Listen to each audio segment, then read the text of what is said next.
ഒരു വ്യക്തി ഒരു വ്യക്തിയെ, ഒരു കൂട്ടം ആളുകളെ, ഒരു സമൂഹത്തെ ഈ രീതിയിൽ മദ്യാസക്ത രോഗം മാത്രമല്ല, മറ്റേത് അഡിക്ഷൻ, ലഹരിജന്യ രോഗങ്ങളും വളരുന്ന അങ്ങനെയാണ്. പലപ്പോഴും നമുക്ക് ഓരോന്നും അക്കമിട്ട് അങ്ങനെ പറയാൻ പറ്റില്ല എന്തൊക്കെയാണ് ഒരാളെ ബാധിക്കുന്നത്. പക്ഷെ ഏറ്റവും കൂടുതൽ നമ്മൾ മറന്നു പോകുന്ന കുറെ കാര്യങ്ങളുണ്ട്.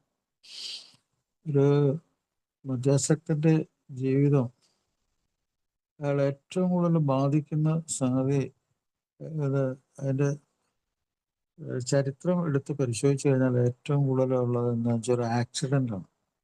പലപ്പോഴും അത് ആൾക്കാർ ഓർത്തിരിക്കാറില്ല. മദ്യത്തിന്റെ അയാളുടെ ശരീരത്തിലും മനസ്സിലുമുള്ള പ്രവർത്തനം കൂടാതെ ഏറ്റവും കൂടുതൽ ബാധിക്കുന്നത്, ഏറ്റവും ഭീകരമായ അവസ്ഥ അയാൾക്കും അയാൾ കൊണ്ടു നടക്കുന്ന വാഹനത്തിനും പറ്റുന്ന ആക്സിഡന്റുകൾ.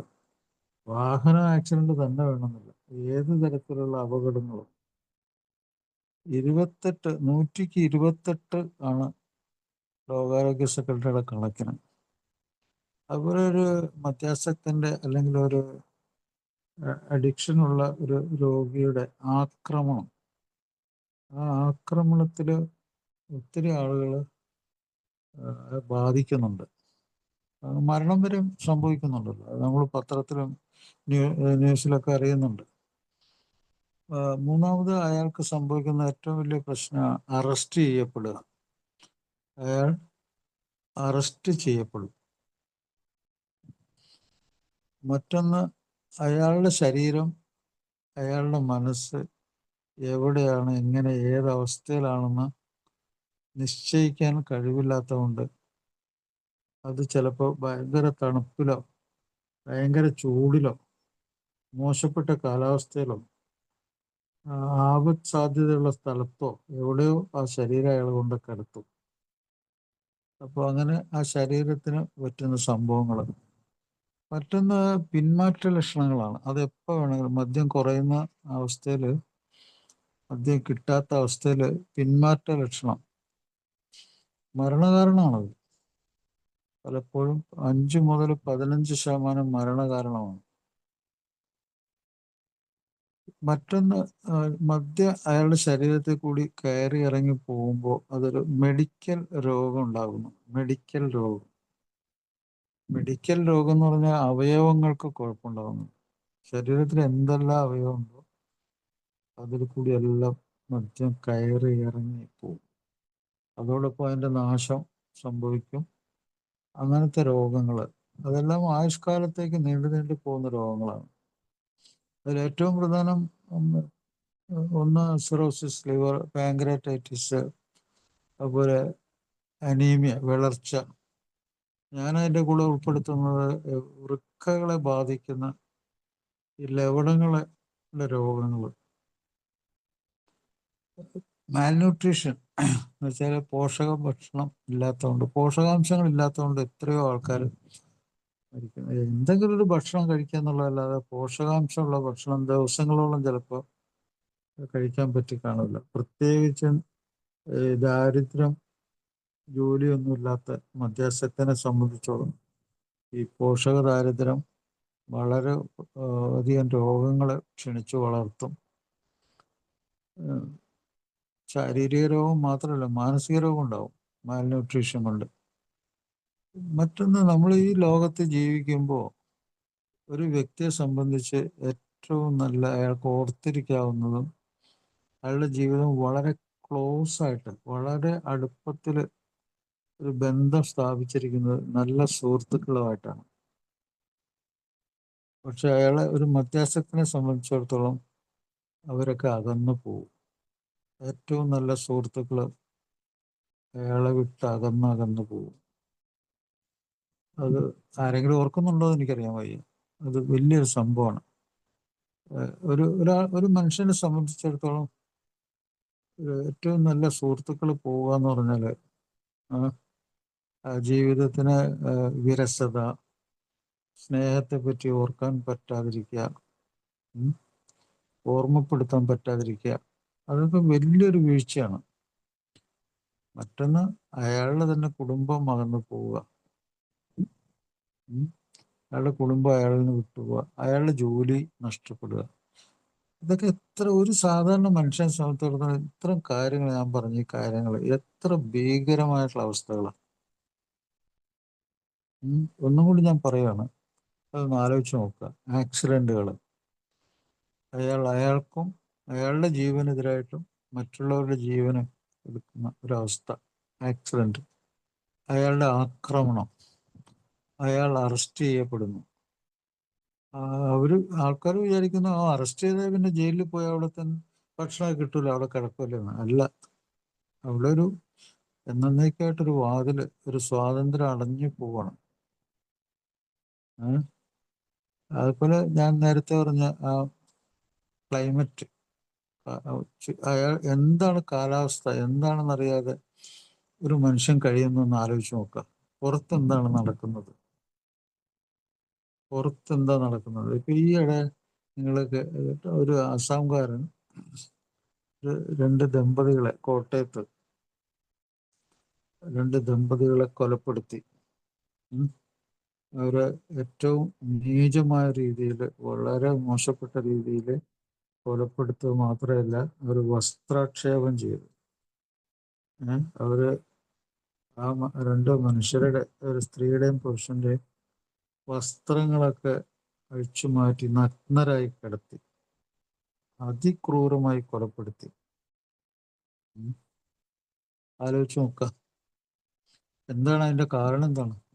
പുറത്ത് എന്താണെന്ന് അവരറിഞ്ഞില്ല. അയാൾ വളരെ ധനികനായിട്ടുള്ള ഒരാളാണ്, ഭയങ്കര ധനാഢ്യനായിട്ടുള്ള ഒരാള്, വലിയ വീട്, വലിയ സംഭവങ്ങള്. അയാള് രണ്ട് നായ്ക്കളെ വളർത്തിയിരുന്നു, ഒരു വയസ്സായ ഒരു സെക്യൂരിറ്റി.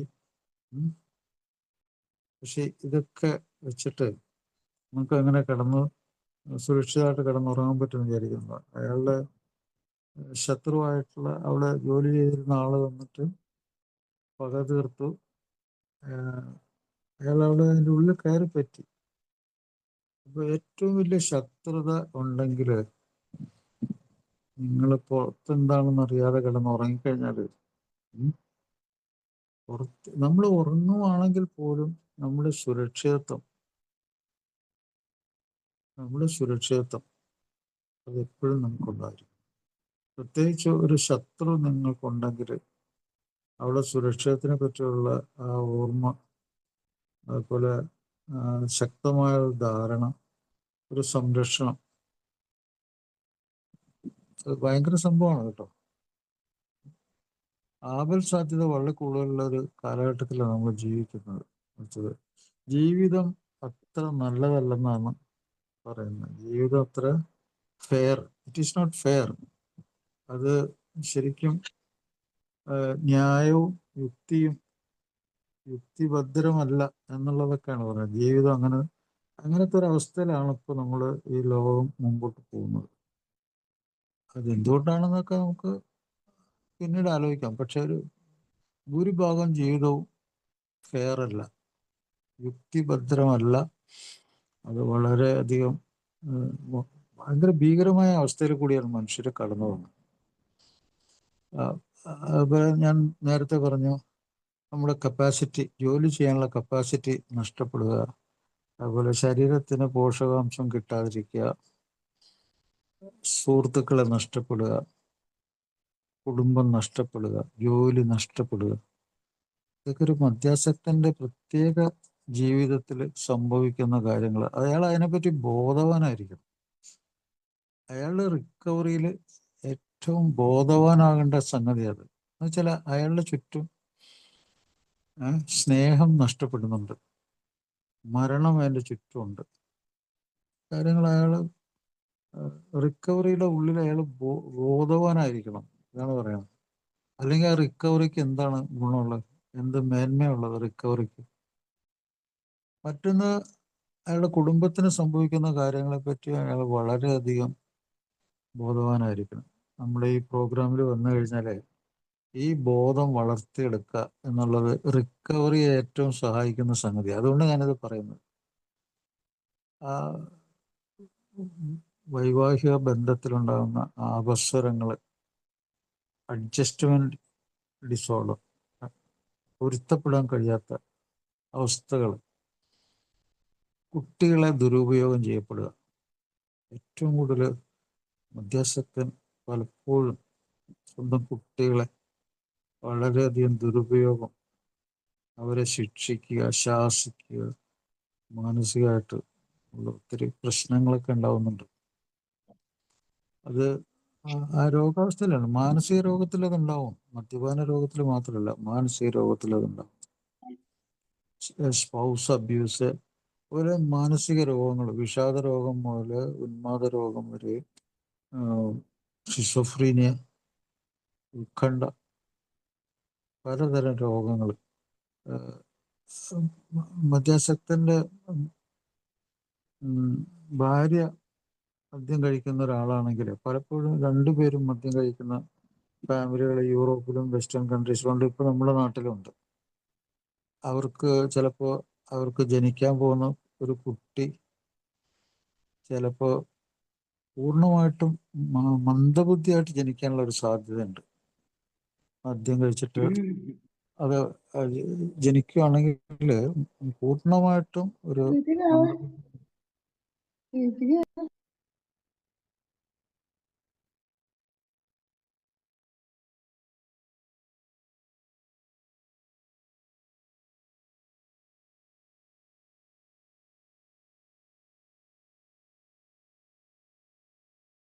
ഹലോ ഹലോ ആ സാറ് പറഞ്ഞോ.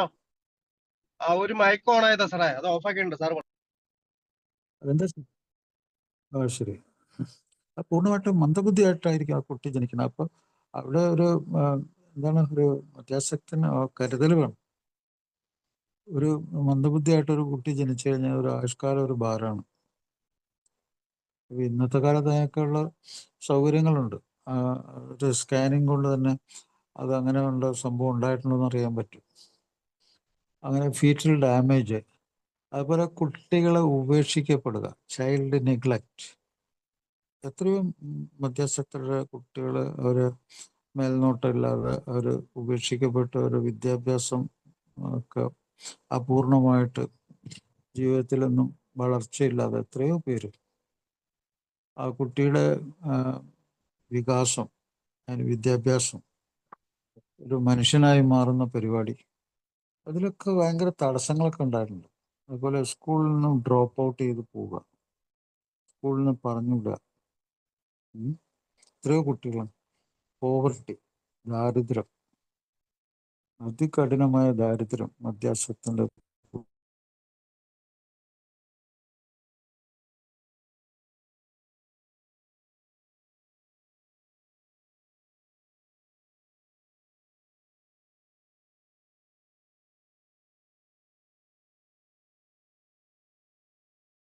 കുടുംബത്തില് പ്രത്യേകിച്ചും.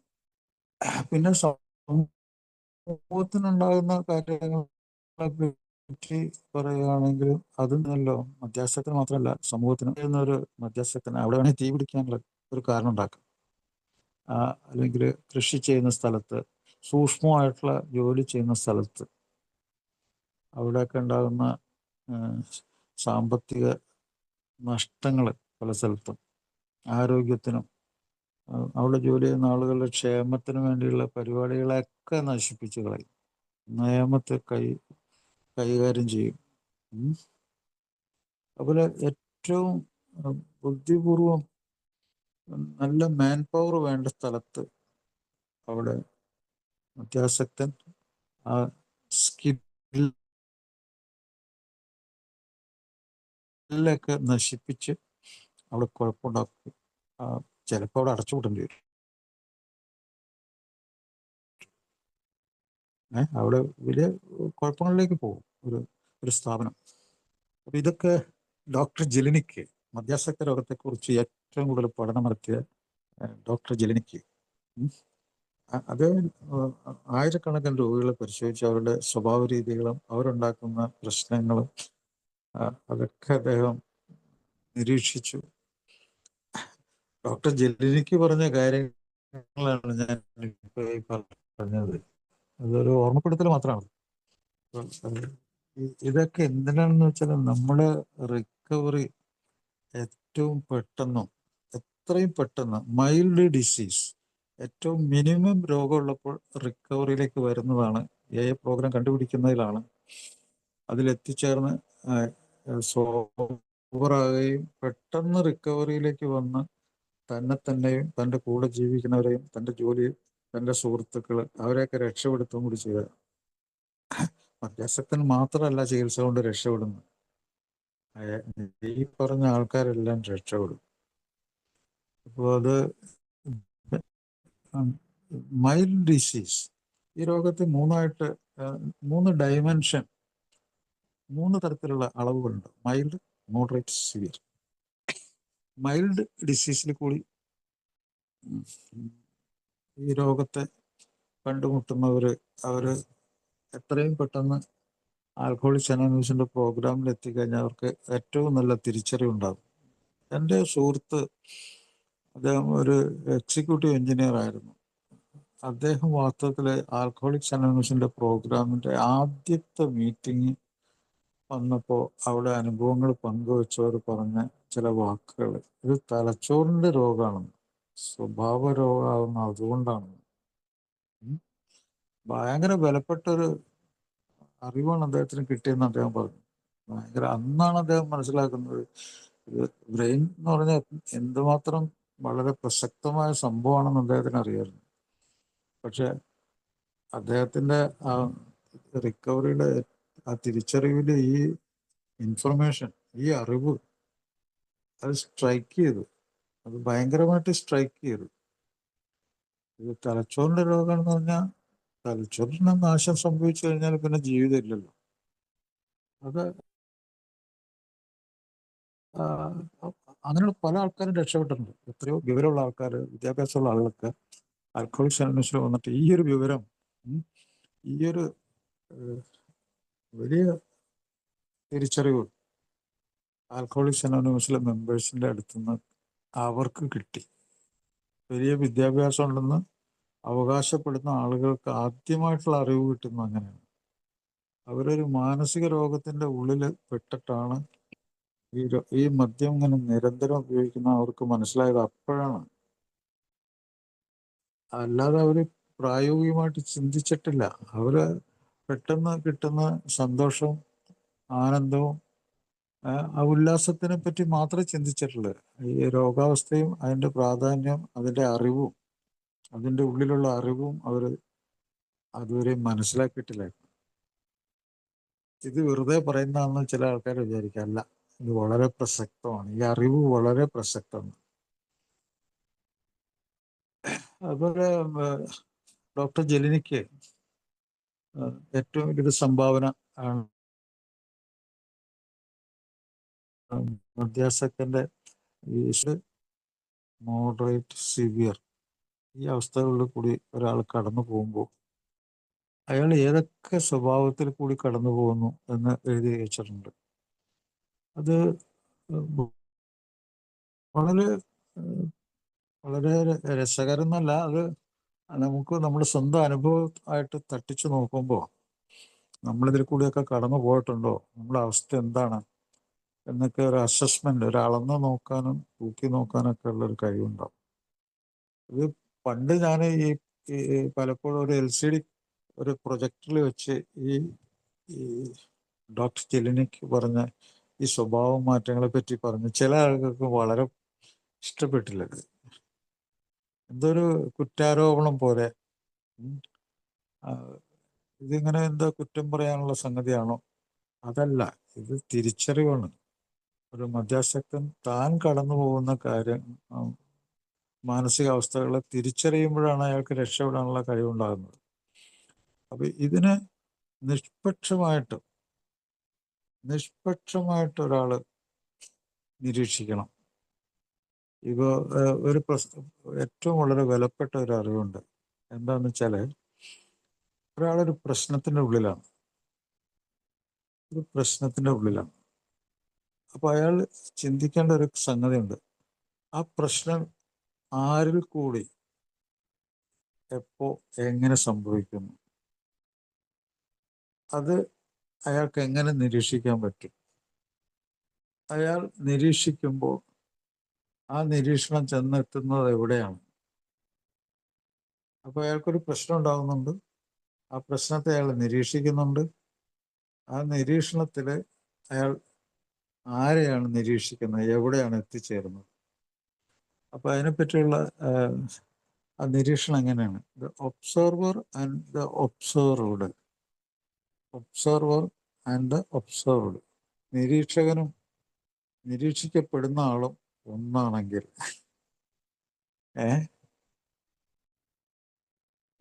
നിരീക്ഷിക്കുന്ന ഒരാളുണ്ടല്ലോ, ആരെയാണോ നിരീക്ഷിക്കപ്പെടുന്നത്, ഇത് രണ്ടും ഒരാളാണെങ്കിൽ അയാൾ എന്നത് മനസ്സിലാക്കുന്നു, അവിടെ ഒരു വൈരുദ്ധ്യമില്ല. കോൺട്രഡിക്ഷൻ എന്ന് പറയും, വൈരുദ്ധ്യം അവിടെ ഇല്ല. പെട്ടെന്ന് തന്നെ ആ നിമിഷം തന്നെ അയാൾക്ക് ഉൾക്കാഴ്ച കിട്ടി. ആ ഉൾക്കാഴ്ചയിൽ അയാൾ രക്ഷപ്പെട്ടു. അത് അങ്ങനെ സ്ട്രൈക്ക് ചെയ്യുകയാണ്, ഒരു തീപ്പരി പോലെ.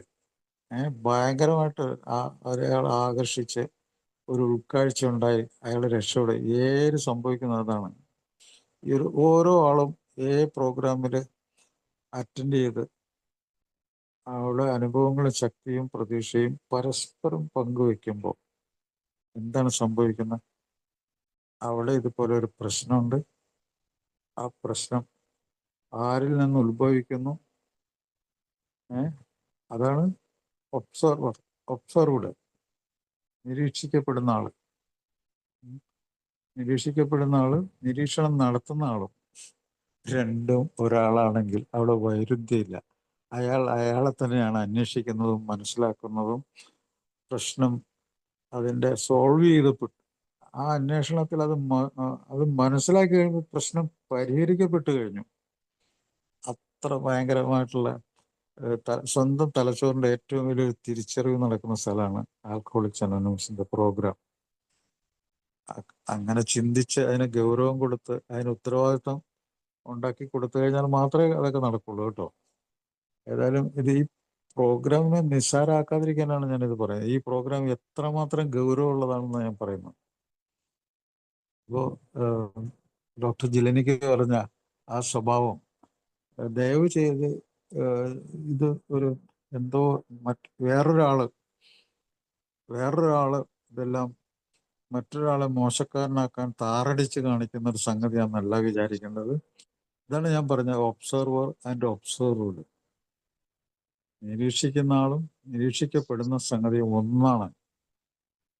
നിഷ്പക്ഷമായിട്ടൊരു സംഗതിയാണത്, അത് മനസ്സിലാക്കുക. അറിവാണത്. അപ്പോൾ ഒരാള് മദ്യം കഴിക്കുന്നതിന് മുമ്പ് വല്ലപ്പോഴും ഒരു രസത്തിന് വേണ്ടി കുടിക്കുകയാണ്. ഒക്കേഷണൽ റിലീഫ് ഡ്രിങ്കിങ് എന്ന് പറയും. വല്ലപ്പോഴും ഒരു ആശ്വാസത്തിന്, പിന്നെ മിക്കപ്പോഴും ഒരു ആശ്വാസത്തിന്, അതും കഴിഞ്ഞിട്ട് അളവ് കൂട്ടുമ്പോൾ സ്ഥിരമായിട്ടുള്ള ഒരു ആശ്വാസത്തിന്. അങ്ങനെ അത് വളരുവാണ്. വല്ലപ്പോഴും, മിക്കപ്പോഴും, കൂടെ കൂടെ, കുടുകുട, അങ്ങനെ അളവ് കൂട്ടി അത് വളർന്നു വരുവാണ്. അതാണ് ആദ്യത്തെ കാലഘട്ടം.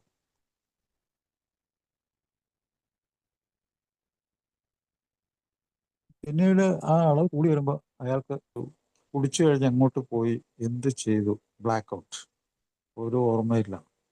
എല്ലാം തിരിച്ച് പിറ്റേ ദിവസം ഓർക്കുമ്പോൾ ഒന്നും ഓർമ്മയില്ല. ബ്ലാങ്കാണ് അവിടെ.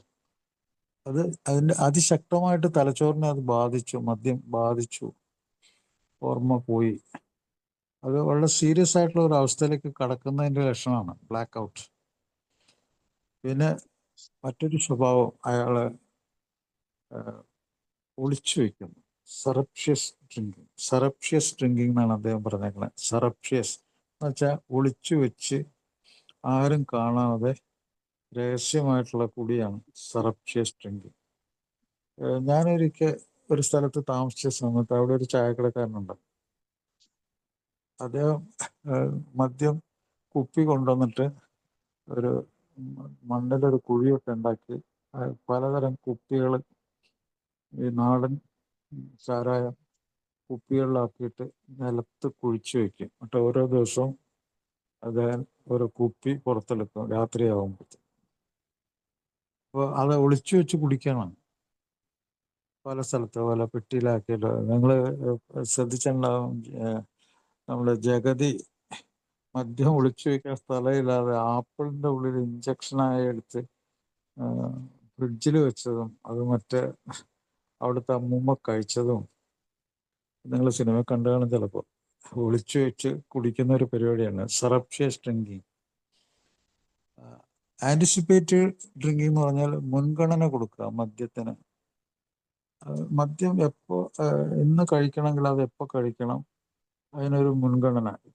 ഇത്ര സമയമാകുമ്പോൾ അത് കഴിക്കുക, ഇന്ന സമയത്ത് കഴിക്കുക, ഒരു മുൻഗണന. ഇതൊക്കെ നമ്മുടെ തലച്ചോറിൽ ആ സ്വഭാവം അങ്ങോട്ട് സ്വീകരിക്കുക ചെയ്യും, ആൻറ്റിസിപ്പേറ്റ് ചെയ്യും. അതുപോലെ മദ്യം കൂടുതൽ ഗുളുഗുളു എന്ന് പറഞ്ഞ് കുടിക്കുക.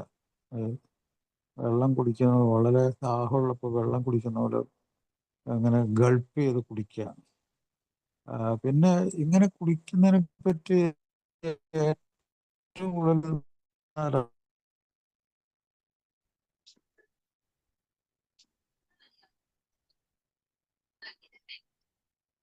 എന്താണെന്നറിയോ, മധ്യസ്ഥം തന്നെയാണ്. അങ്ങനെ ശരിയല്ല, അത് സമൂഹത്തെക്കാളും അയാൾക്കറിയാം. അതുകൊണ്ട് അയാൾക്ക് കുറ്റബോധമുണ്ട്, ഗിൽറ്റ്. ഈ ഗിൽറ്റ് മധ്യാസക്ത രോഗമുണ്ടോ എന്ന് അറിയാനായിട്ട് ഒരു ഡോക്ടർ ചോദിക്കുന്ന ഒരു ചോദ്യം കൂടിയാണ്. ഞാൻ പലപ്പോഴും പറഞ്ഞിട്ടുണ്ട്, ഗിൽറ്റ്. അതുപോലെ മദ്യത്തെക്കുറിച്ച് സംസാരിക്കുന്നത് അയാൾക്ക് ഇഷ്ടമല്ല. അയാൾ ഏറ്റവും കൂടുതൽ കുടിക്കുന്നതും അയാൾക്ക് ഉല്ലാസം പകരുന്ന സാധനമാണെങ്കിലും അയാൾ അതുമായിട്ട് ബന്ധമുണ്ടെന്ന് വേറൊരാൾ പറഞ്ഞാൽ അയാൾക്ക് ദേഷ്യം വരും.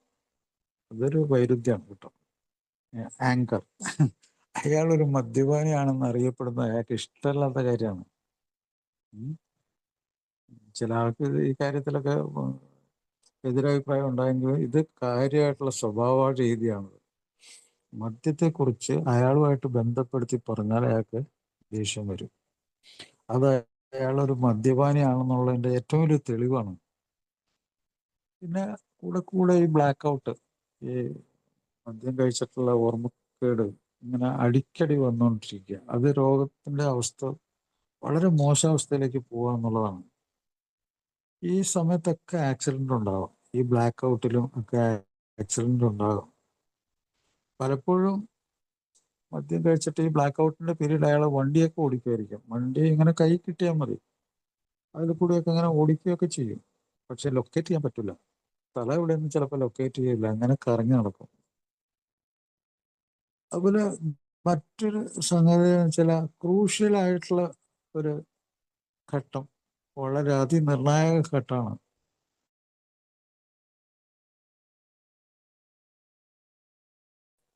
ഈ സ്വഭാവത്തിൽ ഉള്ള നിയന്ത്രണം കംപ്ലീറ്റ് നഷ്ടപ്പെട്ടു.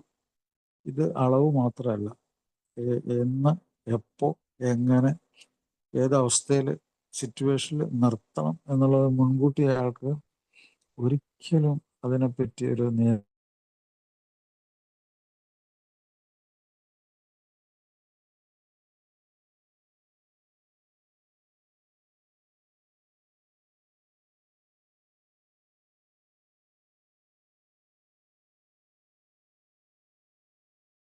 എനിക്ക് പ്രശ്നമില്ല, ഞാൻ പട്ടാളക്കാരനാണ്,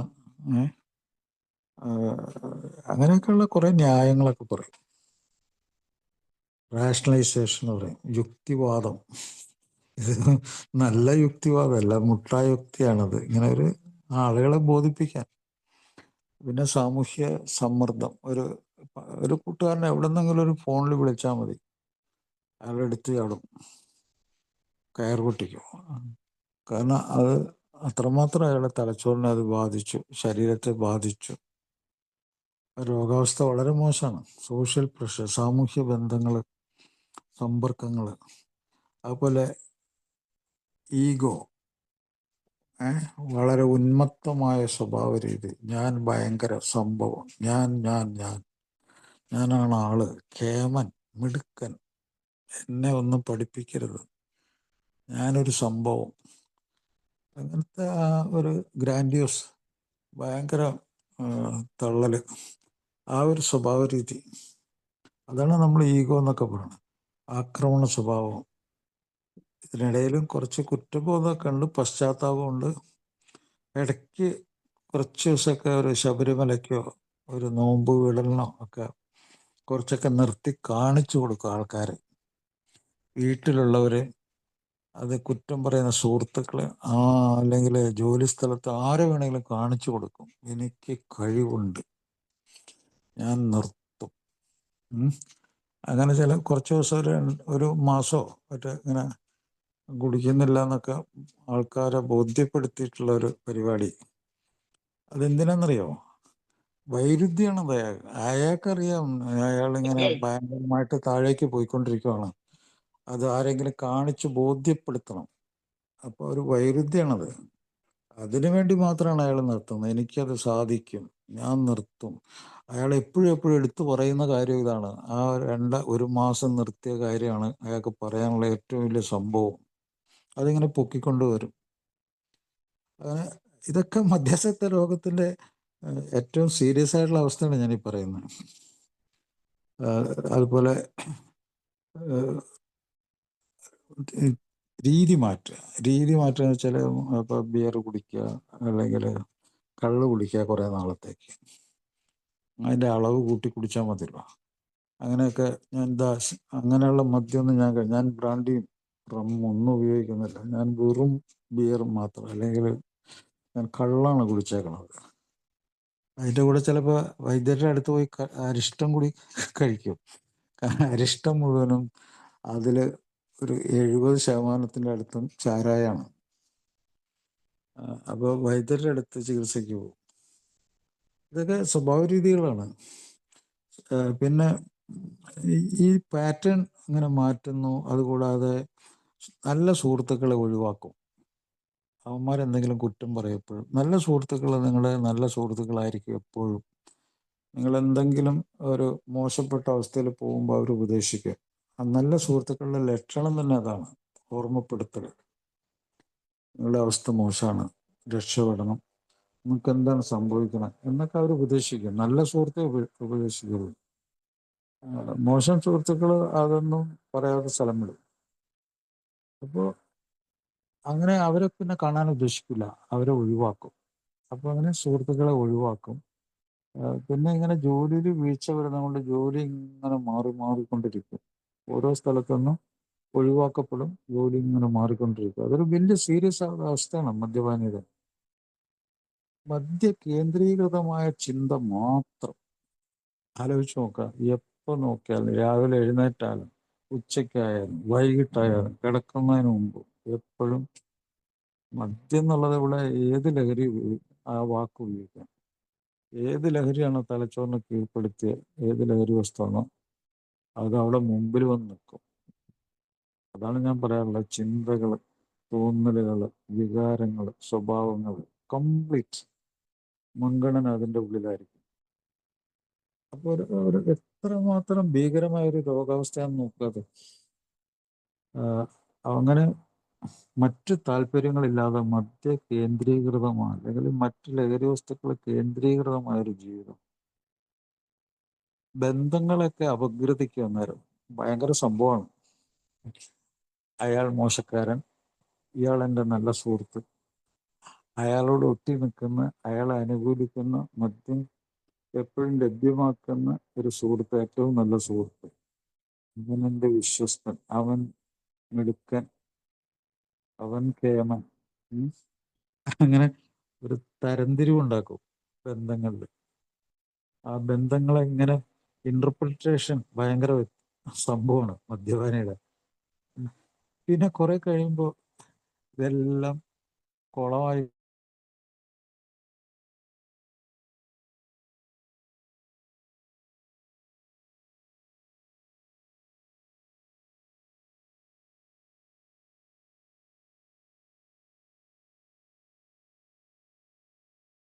എത്ര നല്ല വിശദീകരണമാണെന്ന് നോക്കുക ഡോക്ടർ ജെലിനിക്ക്. ഇതെല്ലാം വളരെ മോശപ്പെട്ട അവസ്ഥയിലേക്ക് മദ്യാസക്തന് പോകുമ്പോഴുള്ള സ്വഭാവ രീതി മാത്രമാണിത്. വേറെ ഒരു പരിശോധനയും വേണ്ട. ഇതൊക്കെ ഈ സ്വഭാവം ഉണ്ടെങ്കിൽ അപ്പൊ തന്നെ അറിയാം. മാർക്കറ്റ് സെൽഫ് പിറ്റി, സ്വയം ശ്രദ്ധാവും. പിന്നെ മറ്റൊരു തന്ത്രം, നാട് വിട്ടുപോയി വേറെ നാട്ടിൽ പോയി കുടിക്കുക. കാരണം ഇയാൾക്കറിയാം ഇയാളെ കുറ്റപ്പെടുത്തുന്ന ആൾക്കാർ ഇവിടെ ഉണ്ട്, അവരതൊക്കെ കണ്ടുപിടിക്കുന്നുണ്ട്, എന്തൊക്കെയാണ് എന്ത് സംഭവങ്ങളാണെന്നൊക്കെ അയാളുടെ ചുറ്റുമുള്ള ആൾക്കാരുടെ പണി അതാണ്. അപ്പൊ അതുകൊണ്ട് ആ നാട് വിട്ടു പോയിട്ട് അയാൾ വേറെ സ്ഥലത്ത് പോയി. ഇപ്പൊ കേരളത്തിൽ തന്നെയാണെങ്കിൽ ഇടുക്കി ജില്ലക്കാരൻ കാസർഗോഡ് പോലെ ഒരു സ്ഥലത്ത് പോയി ജോലി ചെയ്യും. അയാളുടെ ഉദ്ദേശം എങ്ങനെയാണ്? Self protection. അതിനാണ് ജിയോഗ്രഫിക്കൽ എസ്കേപ്പ് എന്ന് പറയുന്നത്. പലപ്പോഴും ഈ ജിയോഗ്രഫിക്കൽ എസ്കേപ്പ് ഗൾഫ് കൺട്രീസിലേക്കായിരിക്കും. ഗൾഫ് കൺട്രീസിലുള്ളവർ നാട്ടിലേക്ക് വരില്ല. അവിടെ വളരെ സുഖമായിട്ട് മദ്യപാനമൊക്കെ ആയിട്ട് അങ്ങനെ കഴിഞ്ഞുകൂടാൻ പറ്റുമെങ്കിൽ അവർ ഇങ്ങനെ കഴിയുന്നതും അധികം ലീവ് ഒന്നും എടുക്കാതെ ഇങ്ങനെയൊക്കെ കഴിയും. അതുപോലെ ഈ ഫാമിലിയിലെ സ്വഭാവത്തിലൊക്കെ വ്യത്യാസം, ഫാമിലിയിൽ ഓരോരുത്തരോടുള്ള സ്വഭാവത്തിൽ വ്യത്യാസം. ഇയാളുടെ മദ്യപാനത്തെ അനുകൂലിക്കുന്നവരോട് ഭയങ്കര സ്നേഹം, അതിനെപ്പറ്റി എന്തെങ്കിലും ഒരു പ്രശ്നം ഉണ്ടാക്കുന്നവരോട് ഭയങ്കര വെറുപ്പ്, ഒരു പക, റിസൻമെന്റ്, വെറുപ്പ്, എല്ലാത്തിനോടൊരു വെറുപ്പ് പൊതുവെ.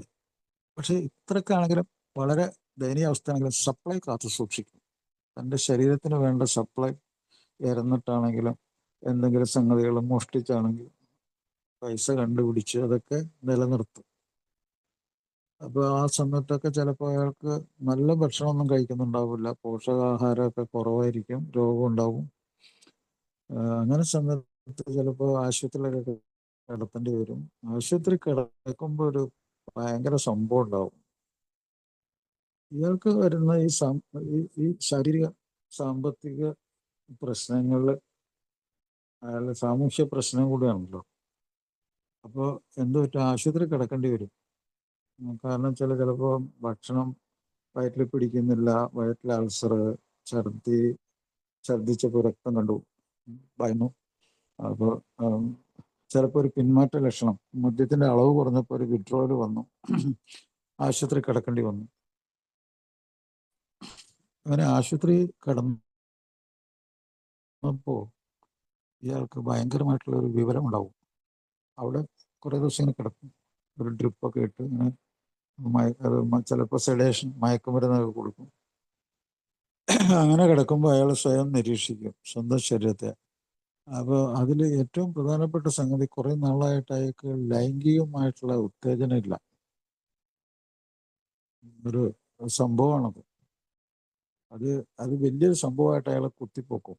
അത് മദ്യം കഴിക്കുന്നതുകൊണ്ടാണെന്നുള്ള വിവരം പോലും ഇല്ല. അത് എൻ്റെ ഒരു ഭാഗം.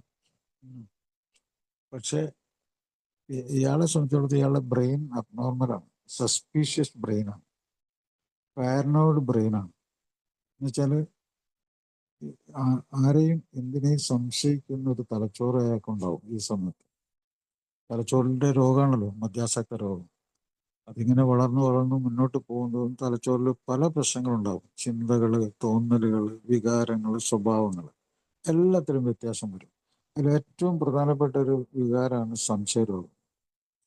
ഇപ്പോൾ അയാൾക്ക് ഭാര്യയെ സംശയവും,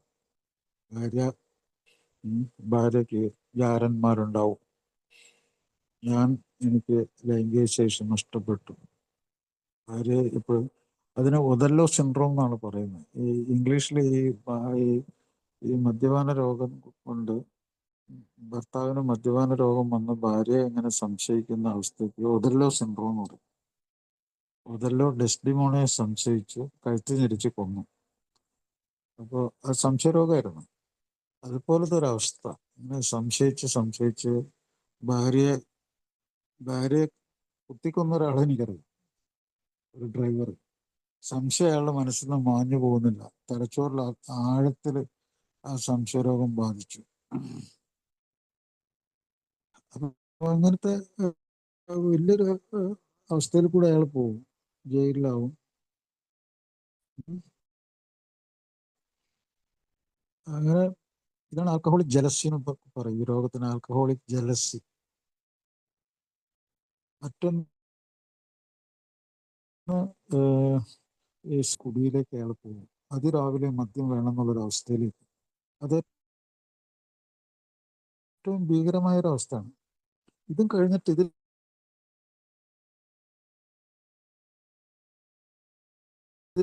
ഭീകരമാണെന്ന് പറഞ്ഞല്ലോ. അതും കഴിഞ്ഞ അതിനാണ് ഡോക്ടർ ജെലിനിക്ക് പറയുന്നത് ഇയാൾ വളച്ചാൽ വളയുന്ന ഒരു മനുഷ്യനാകും. ആർക്കും അയാളെ വളയ്ക്കാൻ പറ്റും. മദ്യം കൊടുത്ത് വളയ്ക്കാം. അയാൾക്ക് പണത്തെക്കാളും മറ്റെന്തിനേക്കാളും മദ്യം നിറച്ച 2 കുപ്പി അയാളെ മുമ്പിൽ പ്രദർശിപ്പിച്ചു കഴിഞ്ഞാൽ അയാളെ വളയ്ക്കാം. അങ്ങനെ പല ആൾക്കാരും ഈ ശവം പുഴയിൽ നിന്ന് എടുക്കാനും ചീഞ്ഞളിഞ്ഞ മൃതദേഹങ്ങളൊക്കെ എവിടെ നിന്നെങ്ങനെ പൊക്കിക്കൊണ്ട് വന്നിട്ട് അതിന് പകരം മദ്യം വാങ്ങിക്കാനൊക്കെ അത്രമാത്രം വളച്ചാൽ വളയുന്ന ഒരു ആളായിട്ട് മാറും. അതുകൂടാതെ അയാളുടെ ചിന്തകളൊക്കെ കാട് കയറാൻ തുടങ്ങും.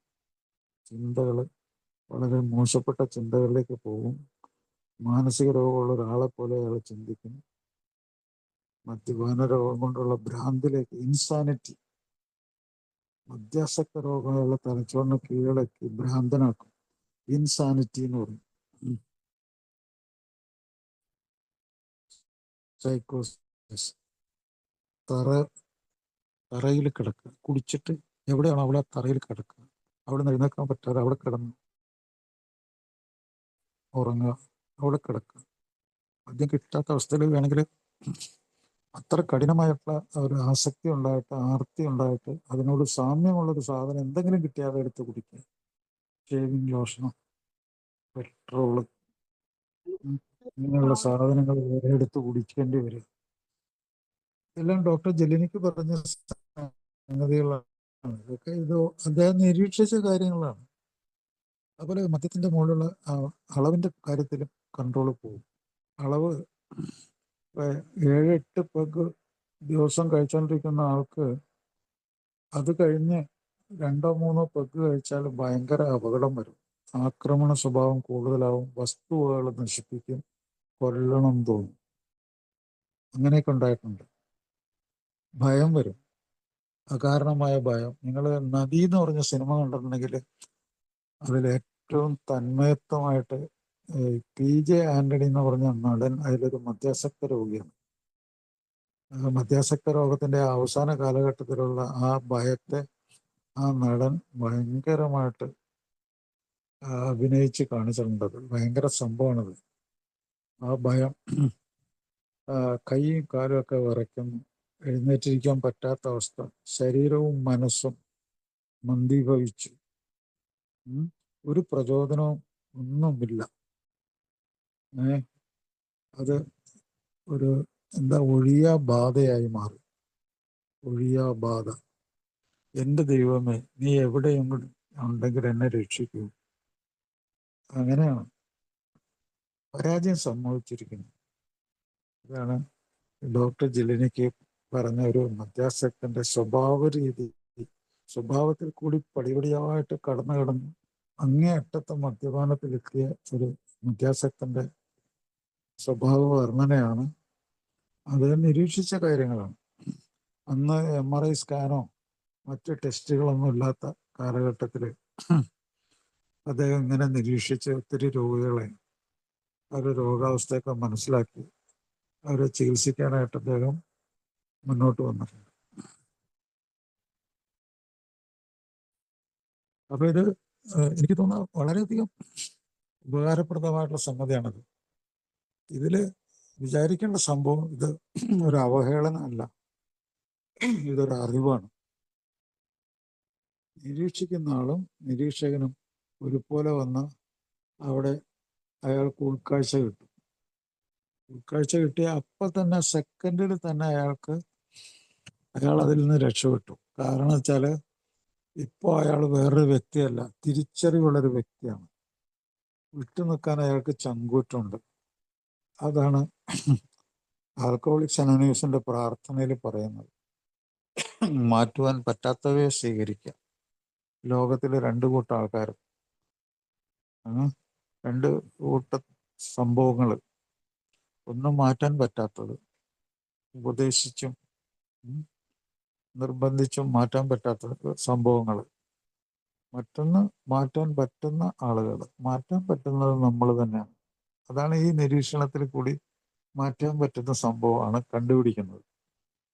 അങ്ങനെ കണ്ടുപിടിച്ചു കഴിഞ്ഞാൽ മാറ്റാൻ എന്താ വേണ്ടത്? പിന്നെ ഒറ്റ കാര്യമുള്ളൂ. തിരിച്ചറിവ് കിട്ടിക്കഴിഞ്ഞു, അറിവ് കിട്ടിക്കഴിഞ്ഞു, അത് ഞാൻ തന്നെയാണ്.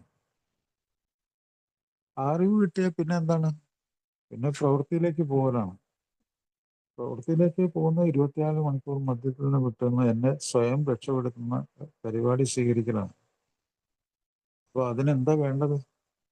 അതിന് വേണ്ട കാര്യം പ്രാർത്ഥനയിൽ പറയുന്നുണ്ട്. അതിന് വേണ്ട 2 കാര്യങ്ങൾ.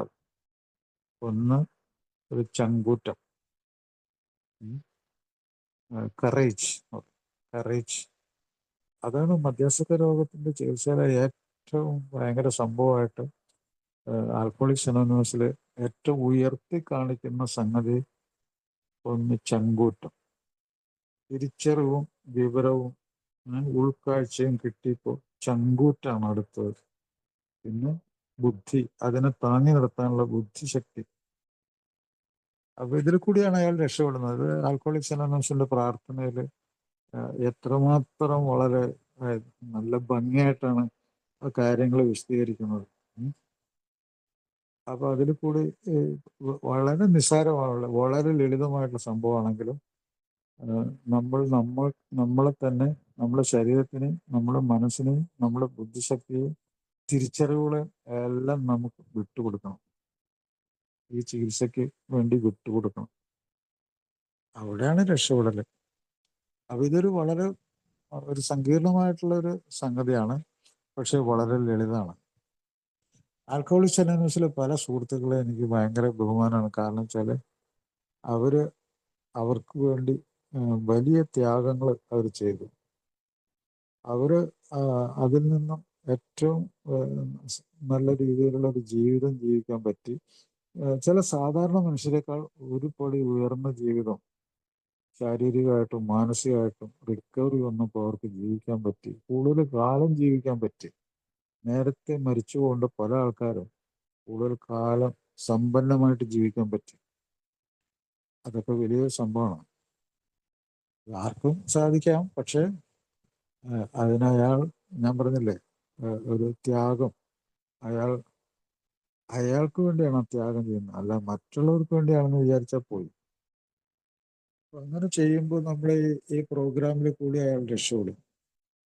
അപ്പോൾ ഒരിക്കൽ കൂടി എല്ലാ സുഹൃത്തുക്കൾക്കും ഒരു നല്ല, വളരെ ഞാനീ പറഞ്ഞ പോലെ വളരെ മേന്മയുള്ളൊരു ജീവിതം. അത് ഈ കാര്യങ്ങളൊക്കെ ഞാൻ പറഞ്ഞത് 3 വ്യവസ്ഥകളെ അനുസരിച്ചാണ്. എന്താണ് സംഭവിക്കുന്നത്, എവിടെയാണ് സംഭവിക്കുന്നത്, എങ്ങനെയാണ് സംഭവിക്കുന്നത് എന്നുള്ള 3 കാര്യങ്ങൾ, 3 ചോദ്യങ്ങൾ, അതിൻ്റെ ഉത്തരങ്ങളായിട്ടാണ് ഞാനിതൊക്കെ പറഞ്ഞേക്കുന്നത്. അത് നമ്മളോട് ചോദിക്കുന്ന ചോദ്യങ്ങളാണ്. അപ്പോൾ അതിന് നമ്മൾ ഉത്തരങ്ങളും കണ്ടുപിടിക്കണം. അപ്പോൾ അതിൽ കൂടി നമുക്ക് ഒരു ഗ്യാരണ്ടീഡാണ് ഈ 24 മണിക്കൂർ പ്രോഗ്രാം. ഗ്യാരണ്ടീഡ് ആയിട്ടുള്ള ഒരു പരിപാടിയാണ്. അത് വർക്കൗട്ട് ആണെങ്കിൽ നമ്മളെ മനസ്സ് മാത്രം മതി.